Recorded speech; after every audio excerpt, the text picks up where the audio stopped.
A.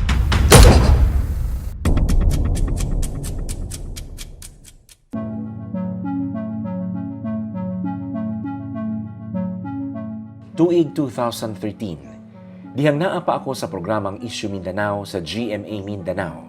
Na-cover nako ang kahimtang sa mga mamaligyaay og tabla dinhi sa Barangay Kalagangan, San Fernando, Bukidnon.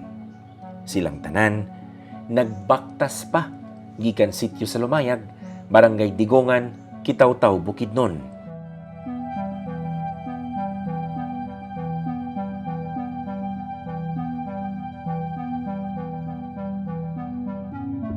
Dunay bata, batanon, lalaki, babae, ug ang nakapait, dunay buntis.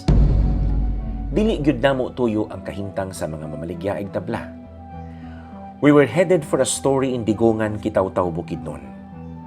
But while we passed by Kalagangan, we saw them, and I believed that time they have a story to tell. Therefore, we covered their story. Ug tungod naaman ako sa GMA, ug sayang kung dili kini makita sa online, human kini mapalabas sa telebisyon. Nananghid ako sa akong mga kanhi supervisors. Natugutan ako nga ma-upload kini sa akong YouTube account ni atong May 20, 2015. Sukad March 5, 2020, naanay 300,000 kapin nga views ang manablahay. Pipila ka tuig ang nakalabay.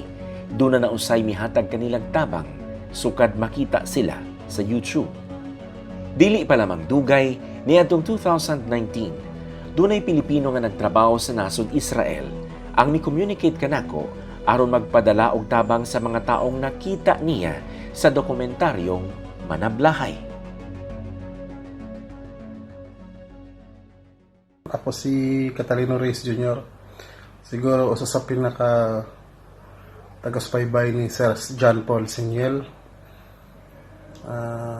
Sa kadaghan akong nalantawan sa iyang mga dokumentary, ang nakapukaw gid sa akong kasing-kasing ang Manablahay sa sitio sa Lumayag.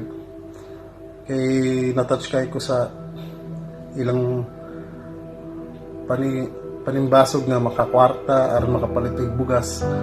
Layo kayo ilang gibaktas. Tapos naapay buros, naapay bata ang nalipas at tabla. Niya pag-abot sa ubos, wala pa'y klaro, ngayon mo palit sa ilang mga tabla. Gani kayo to the rescue sa Sir John Paul, ipalit lang tabla. This is A.